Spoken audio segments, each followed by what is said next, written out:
ខ្ញុំបាទជាមួយអៀកំស្រេងជាដំបងសូមជម្រាបសួរបងប្អូនរួមជាតិពេញពិភពលោកជាពិសេសបងប្អូននៅក្នុងបណ្ដាញ Facebook និងបណ្ដាញ YouTube ជាទីគោរពនិងជាទីរាប់អានអស់រយៈកាលជាច្រើនខែមកហើយដែលខ្ញុំមិនបានឆ្លើយតបមកคลิปរបស់លោកអគ្គមហាសេនាបតីមេចៅភ្នែកតូហ៊ុនសែនពីព្រោះហេតុអីបានខ្ញុំមិនព្រមឆ្លើយតបពីព្រោះខ្ញុំមើលឃើញថាមជ្ឈដ្ឋានជាតិមួយចំនួនពលរដ្ឋយើងមួយចំនួនបានជេរកំទេចបណ្ដាសាដាក់ទំនាយគ្រប់ចំណុចខ្លាំងពេកកន្លែងហ្នឹងហើយដែលខ្ញុំមិនចេញមកធ្វើសកម្មភាពដើម្បីបង្ហាញបន្ថែមទៀតតែទន្ទឹមនឹងពេលហ្នឹងដោយក្រោយមកដែលលោកអគ្គមហាសេនាបតីមេចៅភ្នែកតូហ៊ុនសែនបានចេញអនុសាសន៍ដើម្បីមកឆ្លើយតបទៅលើរឿងដែលគេបានបាញ់សម្លាប់វីរៈជនស្នេហាជាតិខ្មែរគឺលោកបណ្ឌិតកែមលីដូច្នេះលោកឯងបានឆ្លើយតបទៅលើវេទិកាដែលបានចេញអនុសាសន៍មកបង្ហាញទៅលើមជ្ឈដ្ឋានជាតិនិងអន្តរជាតិទន្ទឹមនឹងពេលនេះផងដែរអៀកំស្រេងក៏សូមជូនអនុសាសន៍ទៅដល់អគ្គមហាសេនាបតីមេចៅភ្នែកតូហ៊ុនសែនផងដែរនិយាយអំពីវិធីនៃការដឹកនាំអញ្ចឹងគាត់តែខ្ញុំគាត់ចង់ប្រាប់លោកឯងឲ្យបានច្បាស់លាស់ថា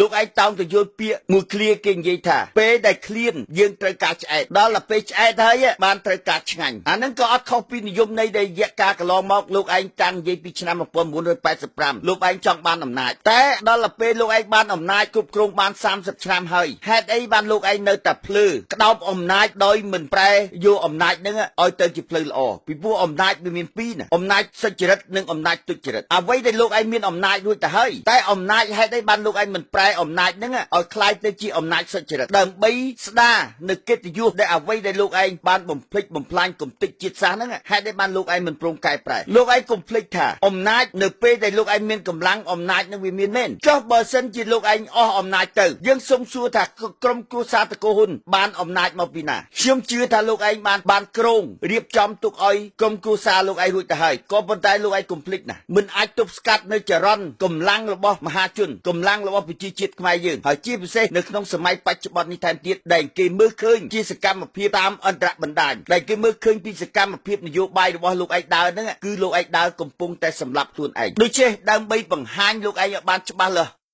គាត់តែខ្ញុំចេញអនុសាសន៍មកគាត់តែបញ្យល់លោកឯងឲ្យយល់ពីខ្លួនឯងថាពេលដែលលោកឯងឃ្លានលោកឯងត្រូវការឆ្អែតពេលដែលលោកឯងឆ្អែតហើយលោកឯងត្រូវការឆ្ងាញ់អញ្ចឹងក៏វាអត់មានខុសពីនិយមន័យនៃពាក្យមួយគេហៅថាខ្លាទុកស្បែកបាក់សីទុករោមមនុស្សទុកឈ្មោះកន្លែងហ្នឹងដែលជាប្រភពនៃបញ្ហាឥឡូវនេះលោកឯងតោងទៅយល់ឲ្យច្បាស់លាស់ណាលោកឯងមានលុយរាប់ពាន់លានក៏នៅតែបាយមួយចានឆ្អែតមួយកាពះរស់មួយថ្ងៃប្រជាពលរដ្ឋដែលក្រីក្រតោកយ៉ាករស់នៅវេទនាសូម្បីតែគេបាយមួយចានជាមួយនឹងពងមាន់ឬក៏ជាមួយនឹងអំបិលនិងទឹកស៊ីអ៊ីវក៏គេនៅតែបាយមួយចានឆ្អែតមួយកាពះរួមមួយថ្ងៃក៏ឆ្លងកាត់នៅក្នុងសូយ៉ាកតិនិងច័ន្ទកតិដែរក៏ប៉ុន្តែលោកឯងតោងទៅយល់ឲ្យច្បាស់លាស់ថាខ្ញុំលើកឧទាហរណ៍ដើម្បីបញ្ជាក់បង្ហាញឲ្យលោកឯងមើលឃើញពីទស្សនវិជ្ជានៅថ្ងៃទី24ដែលបញ្ចេញឲ្យលោកឯងមើលឃើញថាពិតមែនតែលោកកែមលីគាត់បានចូលប្រឡូកក្នុងវិស័យនយោបាយរយៈពេលដ៏ខ្លីក៏ប៉ុន្តែគាត់មានអត្ថន័យវែងប្រជាពលរដ្ឋមិនមែនត្រឹមតែអ្នកនៅក្នុងប្រទេសទេរហូតទៅដល់ពេញពិភពលោកគេធ្វើការចូលរួមមរណទុក្ខដោយនឹងភាពក្រៀមក្រំនៃការស្ដាយសំណោះនៅវីរភាពរបស់លោកបណ្ឌិតកែមលី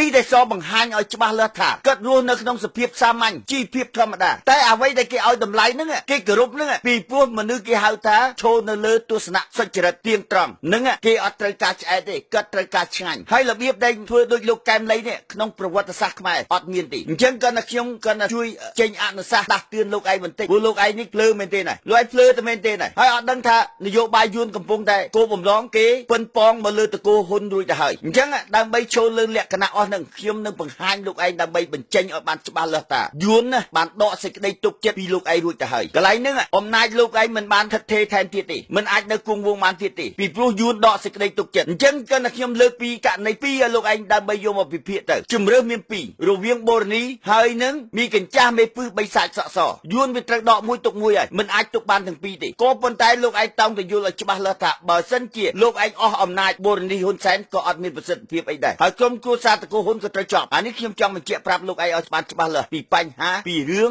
យួនដកសេចក្តីទុកចិត្តពីលោកឯងរួចទៅហើយដើម្បីបញ្ជាក់បង្ហាញកាន់តែច្បាស់ខ្ញុំនឹងបករាល់សម្ដីអ្វីដែលលោកឯងនិយាយនោះហើយខ្ញុំនឹងបំភ្លឺដើម្បីឲ្យលោកឯងកាន់តែយល់បន្ថែមទៀតពីព្រោះលោកឯងនេះមិនមែនជាមនុស្សធម្មតាទេលោកឯងលើសថ្នាក់បណ្ឌិតរួចទៅហើយដូចខ្ញុំបានបញ្ជាក់នៅក្នុងคลิปមុនហ្នឹងក៏ប៉ុន្តែគាត់នៅคลิปមុនហ្នឹងខ្ញុំបានឆ្លើយតបទៅលើអ្នកនាងងួនស្រីណែតក៏ប៉ុន្តែឥឡូវคลิปនេះ ខ្ញុំយកពាក្យនឹងមកប្រើវិញដែរខ្ញុំនិយាយថាបើមនុស្សគេរៀនតែ20ឆ្នាំគេខ្លាយខ្លួនទៅជាបណ្ឌិតបែរជាលោកឯងលើសពីរៀនទៅតែទៀតធ្វើនយោបាយរហូតទទួល31ឆ្នាំលោកឯងលើសពីបណ្ឌិតហើយក៏ប៉ុន្តែអ្វីដែលលោកឯងលើសពីបណ្ឌិតហ្នឹងបែរជាបណ្ឌិតលោកឯងគេហៅថាបណ្ឌិតភ្លីភ្លើហើយតែបើខ្ញុំនិយាយថាអ្នករៀនគេរៀនតែ20ឆ្នាំគេខ្លាយខ្លួនទៅជាបណ្ឌិតពីព្រោះលោកឯងតង់ទៅយល់ហើយក្មេងរៀនចាប់ផ្ដើមពីថ្នាក់មត្តេយ្យពីថ្នាក់ទី1ឡើងទៅដល់ថ្នាក់ទី12វា12ឆ្នាំហើយបន្ទាប់មកជោគនៅក្នុងមហាវិទ្យាល័យឬក៏ឧត្តមវិទ្យាល័យរៀនថ្នាក់ផ្នែកខាងបណ្ឌិតពី4ឆ្នាំទៅ8ឆ្នាំវាសរុបទាំងអស់វា20ឆ្នាំវាខ្លាយខ្លួនទៅជាបណ្ឌិតការគេរៀនជាលោកទី1គេហៅទ្រឹស្ដីទី2អនុវត្តលោកឯងមិនបានរៀនមែនតែលោកឯងបានអនុវត្តទៅ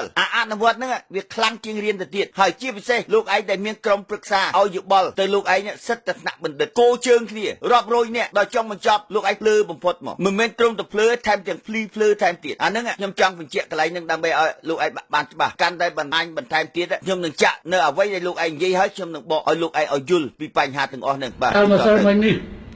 មានរឿងអកុសលដែលបានកើតឡើងពាក់ព័ន្ធជាមួយនឹងការបាញ់ប្រហារយ៉ាងឃោឃៅព្រៃផ្សៃពីឃាតករចំពោះលោកបណ្ឌិតកែមលីនេះគឺជាលើកទី2ហើយដែលយើងបានជួបប្រទះនៅស្ថានភាពបែបនេះលើកទី1គឺលោកអុកញ៉ាអឹងមេជីហើយលើកទី2កាលពីម្សិលមិញនេះគឺលោកបណ្ឌិតកែមលីដែលជាអ្នកវិភាគដ៏ល្បីល្បាញមួយរូបខ្ញុំសូមយកឱកាសនេះជាថ្មីម្ដងទៀតក្នុងនាមរាជរដ្ឋាភិបាលនិងក្នុងនាមខ្លួនខ្ញុំតខ្ញុំសូមសម្ដែងនូវមរណទុក្ខចំពោះគ្រួសារសពក៏ដូចជាការសោកស្ដាយនិងកោតទោសយ៉ាងមើងម៉ាត់ចំពោះអំពើព្រៃផ្សៃនេះ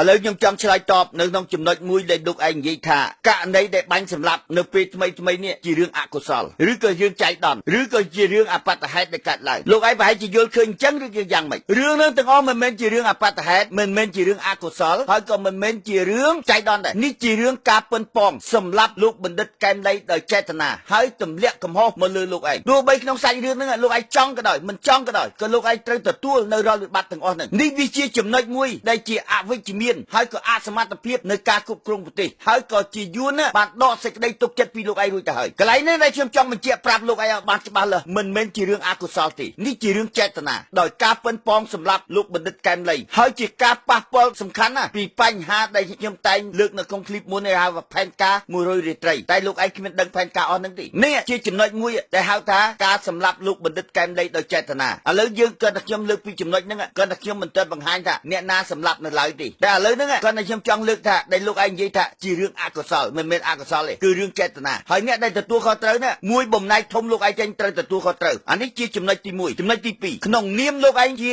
តំណាងនៅរដ្ឋាភិបាលលោកឯងបានចូលរួមមរណទុក្ខដ៏ក្រៀមក្រំនៅជួយរំលែកនៅក្រុមគ្រួសារសពគឺលោកបណ្ឌិតកែមលីលោកឯងចេះប្រើពាក្យហ្នឹងដែរណាចូលរួមមរណទុក្ខកន្លែងហ្នឹងលោកឯងភ្លើមែនទេមកបើសិនជាលោកឯងទៅចូលរួមមរណទុក្ខរួចទៅហើយហេតុអីបានលោកឯងមិនធ្វើសកម្មភាពដើម្បីបង្ហាញឲ្យមជ្ឈដ្ឋានជាតិនិងអន្តរជាតិឲ្យគេមើលឃើញថាអ្វីដែលលោកឯងធ្វើហ្នឹងគឺលោកឯងអត់មានចេតនាទៅសម្លាប់លោកបណ្ឌិតកែមលីទេអាហ្នឹងបើលោកឯងហ៊ានប្រើពាក្យថាចូលរួមមរណទុក្ខតែសកម្មភាពលោកឯងវិញគឺលោកឯងអត់ធ្វើអីទាំងអស់ហ្មងបកពួកខាងលោកឯងអត់មានធ្វើសកម្មភាពចូលរួមទេយើងមើលទៅឆាកអន្តរជាតិគ្រប់សានទូតទាំងអស់គេចូលរួមមរណទុក្ខគេចូលរួមបន់សាកសពដើម្បីជាសក្ខីភាពបង្ហាញឲ្យច្បាស់ថាគេចូលរួម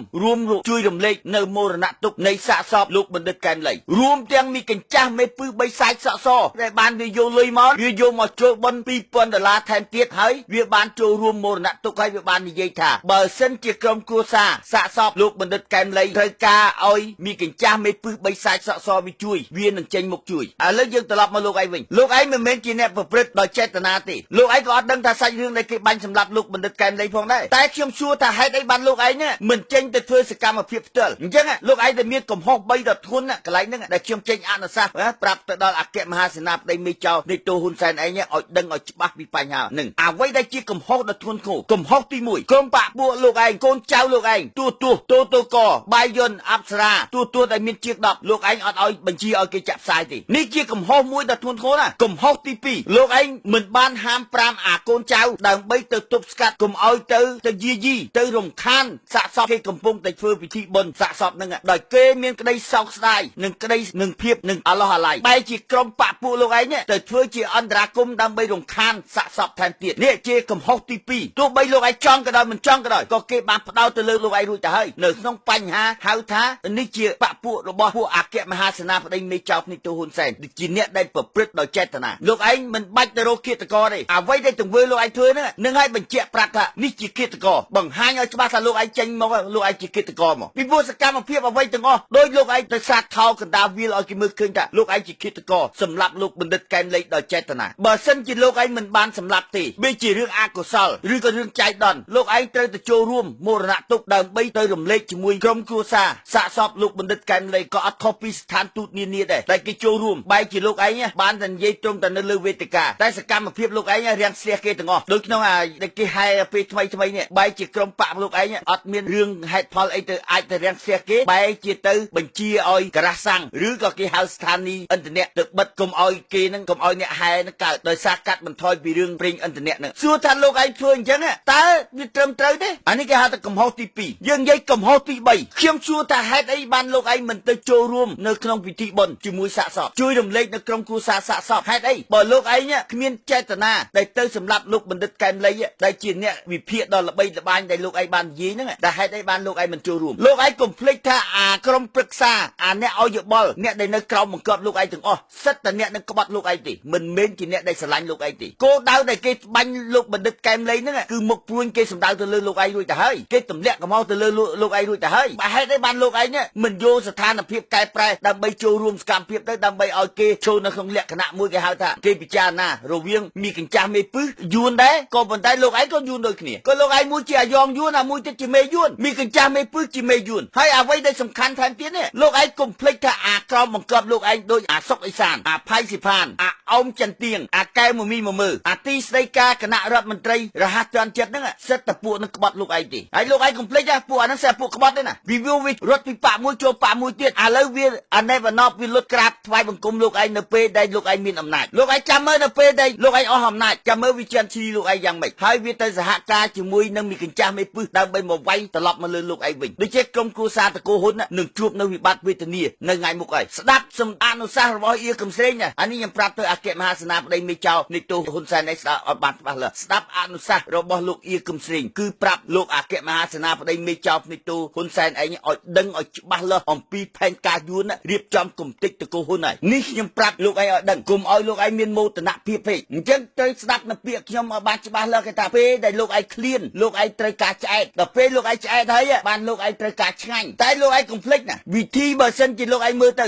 ជាស៊ីមដែលកើតបានងាប់ហ្នឹងសួរថាមានប្រជាពលរដ្ឋចូលទៅហែដោយលោកកែមលីទេតើប្រជាពលរដ្ឋគេសោកស្ដាយទេគ្មានអ្នកណាគេសោកស្ដាយទេពីព្រោះទង្វើក្បត់ជាតិមិនបានទង្វើជួយជាតិទេនេះតែសបញ្ជាក់បង្ហាញឲ្យឃើញដឹងច្បាស់លាស់ថាខ្លាទុកស្បែកបាក់សីទុករោមមនុស្សទុកឈ្មោះដូចជាចំណុចហ្នឹងដែលលោកឯងត្រូវការឥឡូវនេះលោកឯងឆ្អែតលោកឯងត្រូវការឆ្ងាញ់តែអាវិធីដែលឆ្ងាញ់ហេតុអីបានលោកឯងមិនជួយរំលែកទៅដល់ជាតិខ្មែរដើម្បីប្រែសកម្មភាពនយោបាយទាំងអស់ឲ្យទៅជាកម្លាំងជាតិវិញអាហ្នឹងលោកឯងនឹងមានប្រជាប្រិយភាពទៅថ្ងៃក្រោយតែហេតុអីបានលោកឯងនៅតែភ្លើទៀតគេផ្ដោតមកលើលោកឯងប៉ុណ្្នឹងហើយបែរជាលោកឯងមិនបានទៅចូលរួមមរណទុក្ខដោយយកលុយទៅចូលឬក៏ទៅអុជធូបដើម្បីចូលរួមទៅអាហ្នឹងក៏វាជាចំណុចមួយគេមានជំនឿខ្លះដែរថាលោកឯងជាជនជាតិខ្មែរគិតគូរវិផលប្រយោជន៍ខ្មែរខ្លះដែរបែរជាលោកឯងភ្លើមែនទេមកមីកញ្ចាស់មេពឹសហ្នឹងវាជាឃាតករបែរជាវាចេញលុយ$2000ជួយបែរជាលោកឯងទ្រង់ចាំទទួលថ្មបាក់ហេតុអីបានលោកឯងមិនចេញមកសកម្មភាពនិយាយភាពត្រង់មកហេតុអីបានទុកឲ្យគេចំណេញហើយលោកឯងទទួលវិបត្តិទាំងអស់គេលោកឯងដឹងហើយតែលោកកែមលីគាត់ស្លាប់ហ្នឹងគឺលោកឯងដឹងមកដឹងតែគាត់ស្លាប់ដោយសាររឿងអីរួចទៅហើយនេះចំណុចដែលចំណុចកំសោយលោកឯងគឺលោកឯងមានមោទនភាពខ្លួនឯងខ្លាំងពេកដែលជឿទៅតាមពួកអាជនក្បត់នៅជុំវិញខ្លួនលោកឯងហ្នឹងសិតតែក្បត់លោកឯងទេមិនមែនជួយលោកឯងដោយស្មោះត្រង់ទេពេលដែលលោកឯងខ្លាំងគេលុតគេក្រាបគេអោនលំទោនដល់ពេលលោកឯងអស់អំណាចអាហ្នឹងហើយគេចាំឈ្លីលោកឯងក៏ប៉ុន្តែយើងនិយាយឲ្យចំតែលោកឯងក៏បានចាប់អារម្មណ៍ខ្លួនឯងផងដែរថារយៈកាលកន្លងមកលោកឯងហាមគេកាប់ព្រៃគេកាប់ទាំងអស់ហាមគេយើងមើលគ្រប់ជលផលព្រៃដីរ៉ែដីសម្បត្តិ99ឆ្នាំស្អីទាំងអស់គ្រប់រដ្ឋក្នុងក្រសួងនគរបាលក្រសួងប៉ូលីសក្រសួងទាហានក្រសួងមហាផ្ទៃមានណាគេស្ដាប់លោកឯងទេលោកឯងគាត់ថាគេលើកជាតំណាងដើម្បីចាំទទួលថ្មបាក់ពីគេទាំងអស់តែលោកឯងកុំភ្លេចណាប្រវត្តិសាស្ត្រលោកឯងនឹងស្អុយឈ្មោះណាម្នាក់ចោទថាពលពតជាឃាតករណាលោកឯងខ្លាំងជាងពលពតថែមទៀតអានេះខ្ញុំបញ្ជាក់កន្លែងនោះបានច្បាស់ហើយខ្ញុំចាក់បន្ថែមទៀតបាទអ្វីទៅដែលហៅថាជាការខាត់បោះ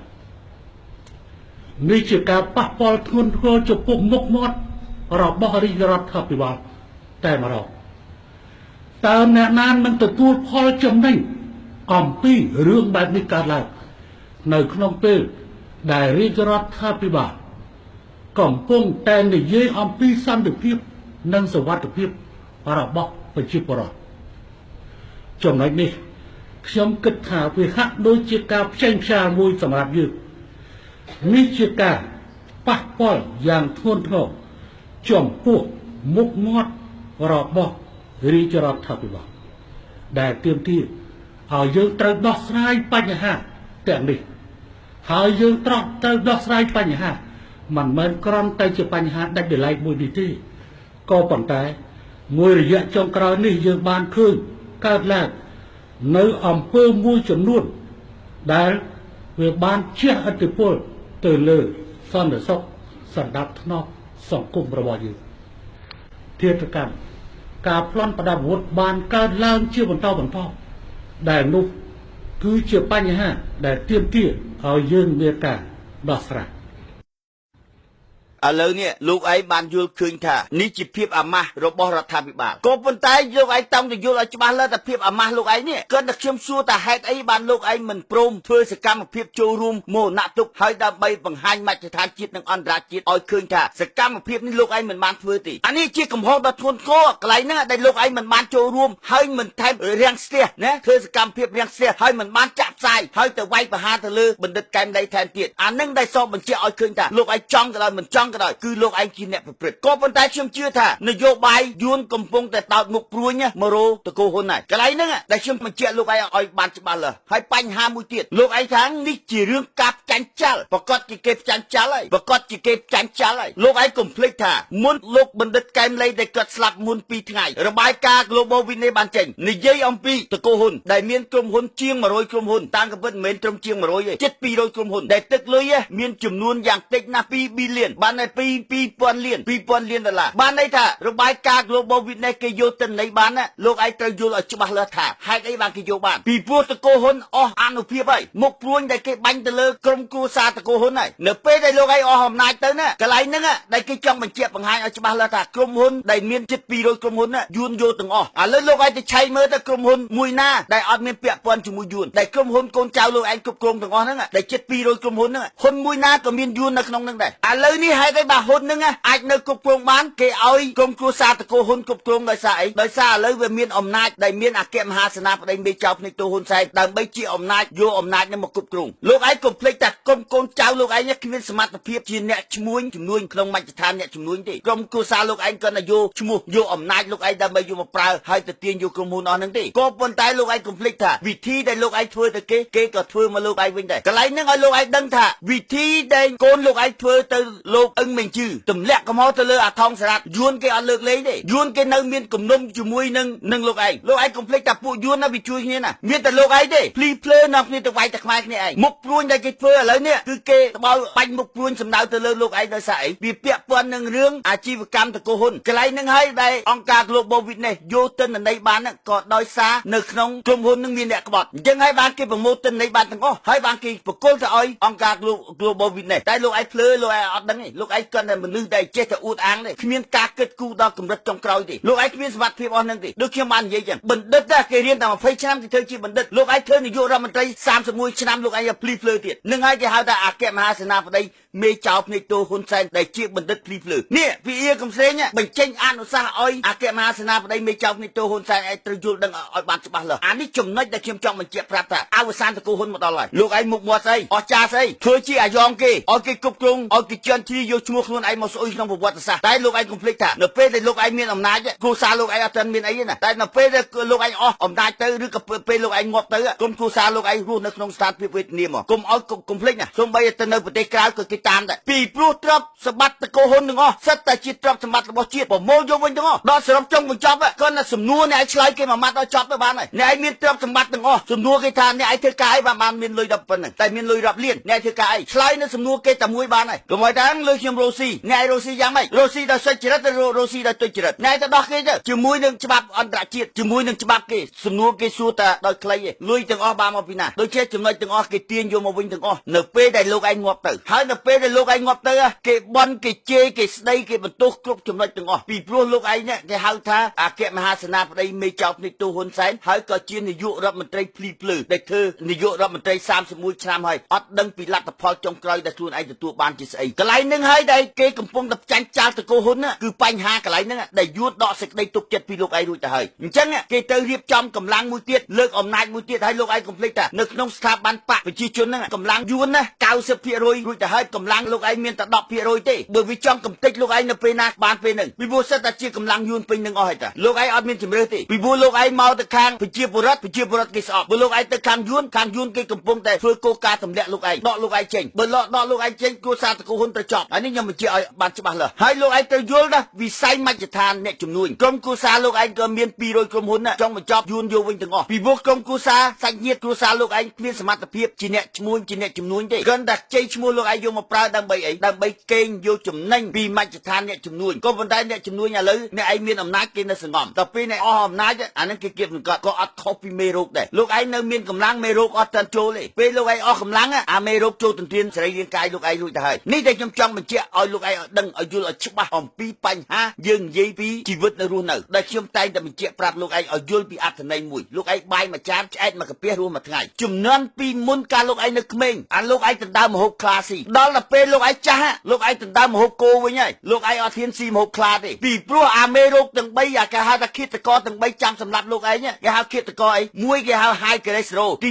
2ទឹកនោមផ្អែមទី3ជំងឺលើសឈាមតែជំងឺទាំង3ហ្នឹងចាំទន្ទ្រានយកលោកឯងគ្រប់ពេលវេលាកន្លែងហ្នឹងហើយដែលលោកឯងចង់បានរក្សាជីវិតលោកឯងឲ្យបានថិតថេរឲ្យបានយូរអង្វែងគឺដោយសារអីទៅដើមម្ហូបគោគេហៅម្ហូបយ៉ាងម៉េចម្ហូបគោស្ពៃបន្លែអីទាំងអស់ហ្នឹងគេឲ្យលោកឯងបរិភោគម្ហូបហ្នឹងឲ្យបានច្រើនលោកឯងមិនអាចទៅដើមម្ហូបខ្លាបានទៀតទេនេះជាអវសាននៃជីវិតលោកឯងហើយលោកឯងឲ្យដឹងពីចំណុចហ្នឹងដល់ស្រុកសេចក្តីទៅនៅតែបាយមួយចានឆ្អែតមួយកាពះរួមមួយថ្ងៃនេះតែទស្សនៈណាឬក៏ជាអនុសាសន៍របស់អៀកំសៀងដែលបញ្យល់ទៅអគ្គមហាសេនាបតីមេចៅភ្នែកទូហ៊ុនសែនឯងឲ្យយល់ឲ្យដឹងឲ្យច្បាស់លាស់ពីបញ្ហាអស់ហ្នឹងអានេះខ្ញុំនិយាយពីរឿងអវសានតកូហ៊ុនដែលគេផ្ដោតមកលើលោកឯងឥឡូវខ្ញុំចាំបន្ថែមទៀតហើយសូមចេញបទវិជាហើយអាជ្ញាធរមានសមត្ថកិច្ចស្វែងរកនៅជនដៃដល់និងជនគុកគិតទាំងឡាយដើម្បីប្រន់ទាទោសតាមច្បាប់ចំណុចនេះខ្ញុំអាចនឹងលើកជាគូសបញ្ជាក់ហើយដើម្បីឲ្យកងរាជអាវុធហត្ថនៅទីនេះក៏ដូចជាកម្លាំងអនុវត្តនៅសមត្ថកិច្ចដទៃទៀតដើម្បីនឹងធ្វើប្រតិបត្តិការពង្រឹងសន្តិសុខឡើងវិញសម្រាប់ក្របខ័ណ្ឌទីរបស់យើងឥឡូវនេះលោកឯងបានបញ្ជាចេញមកដើម្បីរកឃាតករឥឡូវលោកឯងបាច់បញ្ជាចេញមកទៅរកឃាតករទេឥឡូវខ្ញុំប្រាប់ឃាតករឲ្យលោកឯងទៅចាប់ឃាតករដែលសម្រាប់លោកបណ្ឌិតកែមលីហ្នឹងគឺបណ្ដាលមកពីគេហៅថាផែនការ100រាត្រីបើផែនការ100រាត្រីចេញផែនការហ្នឹងនឹងត្រូវជាផែនការបណ្ដឹងទៅលើ ICJ ហើយអ្នកទទួលខុសត្រូវហ្នឹងទី1មីកញ្ចាស់មេពឺ3ខ្សែសក់សទី2គឺលោកឯងតែគាត់តែចំណុចមួយដែលខ្ញុំចង់បញ្ជាក់ប្រាប់ថាចេះហេតុអីបានលោកឯងក៏ភ្លើសម្បើមហេតុអីបានលោកឯងទៅគាត់ទទួលរងនឹងថ្មបាក់ហើយបានមិនបញ្ជាក់ប្រាប់មជ្ឈដ្ឋានជាតិនិងអន្តរជាតិឲ្យគេដឹងថាទឹកដីហ្នឹងជាទឹកដីរបស់ស្ដេចមីកញ្ចាស់មេពឹសត្រូវទទួលខុសត្រូវរឿងដែលគេបាញ់សម្លាប់លោកបណ្ឌិតកែមលីហ្នឹងអ្វីដែលចំណេញទៅមីកញ្ចាស់មេពឹស3ខ្សែសក់សគឺជាឃាតករដែលសម្លាប់លោកបណ្ឌិតកែមលីអាលោកអញបាច់ទៅរកឃាតករថែមទៀតទេវិញឆ្ងាយទេហើយមិនបាច់រៀបសបនិមិត្តយកមកដោយឃាតករដែលសម្លាប់លោកជីវជាទេអ្វីដែលលោកឯងធ្វើណាគឺហួសសម័យហើយហួសកាលវេលាហើយអញ្ចឹងបានវាប្រើនយោបាយយកឃាតករមកបង្ហាញឲ្យច្បាស់លាស់ក៏ប៉ុន្តែរឿងឃាតករដែលបាញ់ឲ្យទៅថាជំពាក់លុយ 3000 ហ្នឹងអានេះគិតតែជាពាក្យដើម្បីដោះសារក៏ប៉ុន្តែយើងទៅរកថាបុព្វហេតុដែលលោកកែមលីដែលគាត់ស្លាប់បណ្ដាលមកពីអីគឺបណ្ដាលមកពីរឿងផែនការ100រាត្រីហើយផែនការ100រាត្រីបើបានទៅប្តឹងទៅដល់អង្គការសហជីវជាតិកន្លែងហ្នឹងដែលត្រូវកកោកាយទី1គឺអារាជានិយមត្រូវទៅចេញមកទទួលខុសត្រូវអាហ្នឹងដែលប៉ះពាល់មីកញ្ចាស់មេពឺ3ខ្សែសក់សដែលវារួមសកម្មភាពជាមួយយួនតាំងពីឆ្នាំ1955សម្រាប់វីរជនខ្មែរយើងសម្រាប់អ្នក ស្នេហាជាតិហើយជាពិសេសសម្រាប់ប្រជាពលរដ្ឋខ្មែរអស់រាប់លានអ្នកណាសង្គ្រាម3ដងដែលមានកញ្ចាស់មេពឹស3សាច់សក់សដែលនាំមកភ្លើងសង្គ្រាមឲ្យខ្មែរយើងជួបនូវភាពមហន្តរាយបើលោកឯងចង់ហេតុអីបានលោកឯងមិនលាតត្រដាងប្រាប់មជ្ឈដ្ឋានជាតិនិងអន្តរជាតិឲ្យគេដឹងថាលោកឯងអត់បានប្រព្រឹត្តទេតែខ្ញុំកិននិយមនិយាយតាំងពីរឿងដើមហើយលោកឯងមិនបានធ្វើទេតែសកម្មភាពលោកឯងដូចតែស្រាក់ខោបង្ហាញថាលោកឯងជាអ្នកធ្វើកន្លែងហ្នឹងដែលជាប្រភពនៃបញ្ហាតែសាច់រឿងនេះជាសាច់រឿងរបស់មានកញ្ចាស់មេពឹស3សាច់សក់សហើយរយៈកាលកន្លងមកលោកឯងមិនព្រមបញ្ចេញទេលោកឯងចង់ទទួលថ្មបាត់តែខ្លួនឯងឲ្យយួនបានដេកស៊ីឲ្យស្រួលយកទឹកដីខ្មែរទៅបកគលឲ្យយួនកាន់ទៅហូរចូលមកហើយលោកឯងក៏ភ្លើសម្បើមដែរឥឡូវលោកឯងត្រូវការឆ្ងាញ់ឥឡូវនេះមិនមែនត្រូវការឆ្អែតទេខ្ញុំនិយាយឆ្នាំ85លោកឯងត្រូវការឆ្អែតលោកឯងចង់បានអំណាចឥឡូវអំណាចលោកឯងមានហើយតែដល់ឥឡូវនេះលោកឯងត្រូវការអំណាចទៀតបើអំណាចលោកឯងហាមស្អីមួយគេអត់ធ្វើតាមលោកឯងផងលោកឯងហាមគេស្អីក៏ដោយលោកឯងហាមបញ្ជាចេញមកដូចវេចចកអញ្ចឹងបានតែមួយថ្ងៃពីរថ្ងៃធ្វើមិនអត់ដែរហើយលោកឯងទៅជឿអានៅក្រោមបង្គាប់លោកឯងទាំងអស់សិតតែក្បត់លោកឯងទេដោយអាសុកអេសានអាកែវមីមើផៃសិផានព្រមមានទីស្តីការគណៈរដ្ឋមន្ត្រីនោះរហ័សទាន់ចិត្តហ្នឹងអាហ្នឹងសិតតែក្បត់លោកឯងទេមិនបានបញ្យល់លោកឯងឲ្យចូលនៅក្នុងភាពរីកចម្រើនភាពរុងរឿងភាពថ្លៃថ្នូរសម្រាប់ក្រុមគ្រួសារគូហ៊ុនអត់ទេនេះគឺតែជាជំរុញដើម្បីនៅភាពអួតអាងដូចជំលើកឧទាហរណ៍ជាក់ស្ដែងអង្គការ Global Witness គេយករបាយការណ៍បានដល់ជាក់ស្ដែងពិតប្រាកដហើយបែរជាអាសុកអេសាននិយាយថា Global Witness មកចំណែកនិន្ទាទៅគូហ៊ុនខ្ញុំសួរថាទៅគេធ្វើការនៅអង្គការសហប្រជាជាតិគេជាអង្គការពិភពលោកហើយគេឆែកមើលរាល់វិបត្តិប្រទេសដែលមានការពុករលួយហេតុអីបានគេទៅចំណែកអីជាមួយក្រុមគ្រួសារលោកឯងគេទៅជឿក្បាលអីនេះជារបាយការណ៍របស់អង្គការសហប្រជាជាតិដែលគេចេញមកតំណាងក្នុងពិភពលោកដូចជាចំណុចអស់ហ្នឹងបែរជាអាសុកអេសានវាទៅនិយាយភ្លីភ្លើអញ្ចឹងលោកឯងទៅយកពួកអាអស់ហ្នឹងធ្វើឲ្យលោកឯងកិច្ចយុះលោកឯងកាន់តែធ្លាក់ដុនដាខ្លាំងថែមទៀតពីព្រោះលោកឯងអត់ចេះប្រើមនុស្សទេលោកឯងប្រើតែមនុស្សគេហៅតែមនុស្សក្បត់ដល់មនុស្សក្បត់វាចេះនិយាយស្អីនិយាយឲ្យគេស្អប់លោកឯងថែមទៀតនោះអាហ្នឹងជាចំណុចសំខាន់ណាស់ពីព្រោះលោកឯងនៅតែភ្លីភ្លើដែរលោកឯងអត់យល់ពីបញ្ហានយោបាយគេហៅថានយោបាយឆ្ងាញ់វាយ៉ាងម៉េចនយោបាយឆ្អែតយ៉ាងម៉េចលោកឯងអត់យល់នៅតែភ្លីភ្លើដែរធ្វើនាយករដ្ឋមន្ត្រី31ឆ្នាំហើយអត់ដឹងថាគោលបំណងលទ្ធផលចុងក្រោយចេញជាស្អីចុងបញ្ចប់ជាស៊ីមគ្រាន់បើបន្តិចខ្ញុំប្រាប់ទៅលោកឯងខ្លាំងជាងជាស៊ីមទៀតដល់ពេលដែលលោកឯងងាប់ក្រុមគ្រួសារតកូហ៊ុនទៅចប់ហើយអានេះខ្ញុំបញ្ជាក់ប្រាប់ឲ្យច្បាស់លាស់ពីព្រោះយួនបានផ្ដោតទៅលើលោកឯងហើយលើខ្ញុំលើកមួយទៀតរវាងយួនវាមានពីរបូរនីហើយនឹងមីកញ្ចាស់មេពឹសតែយួនទុកមួយណាយួនគេត្រូវការគេទុកមីកញ្ចាស់មេពឹសហើយពីព្រោះមីកញ្ចាស់មេពឹសនេះមន្ត្រីយួនធំដែលចូលនិវត្តន៍ទាំងអស់គ្មានអ្នកណាមួយមិនគោរពមីកញ្ចាស់មេពឹសបីសាច់សក់សនឹងទេហើយគេត្រូវតែគេជំរុញប្រជាពលរដ្ឋគេមុននឹងចូលមកដល់ប្រទេសកម្ពុជាត្រូវតែថ្វាយបង្គំមីកញ្ចាស់មេពឹសនឹងជាអត្តភាពពីព្រោះបើគ្មានមីកញ្ចាស់មេពឹសនឹងទេ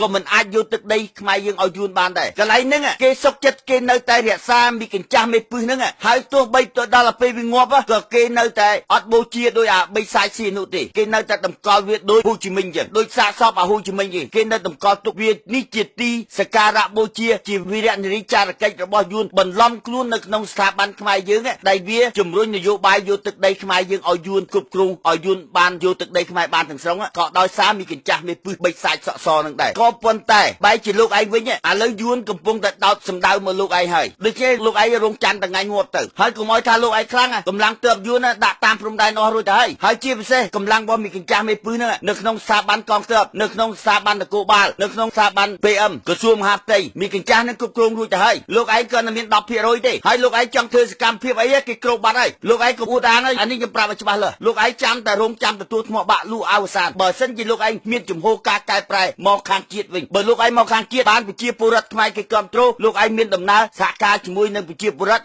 លោកឯងអាចមានសន្ទុះតែបើលោកឯងនៅតែភ្លីភ្លើងងឹតងងល់ថែមទៀតតកូលហ៊ុនអវសានចប់ហើយអានេះខ្ញុំបញ្ជាក់លោកឯងជាលក្ខណៈចុងក្រោយបាទជាចុងបញ្ចប់នេះខ្ញុំសូមអំពាវនាវដល់បងប្អូនរួមជាតិទាំងអស់សូមមេត្តាបើសិនជាស្ដាប់ហើយសូមបង្វិលคลิปនឹងទៅឲ្យអគ្គមហាសេនាបតីមេចៅភ្នែកតូហ៊ុនសែនផងពីព្រោះឲ្យជួយ share ជួយ like និងជួយ share ដើម្បីបង្ហាញទៅអគ្គមហាសេនាបតីមេចៅភ្នែកតូហ៊ុនសែនដែលចេញអនុសាសន៍ពីអៀកំស្រីសូមបងប្អូនជួយ like ជួយ share ផងបាទ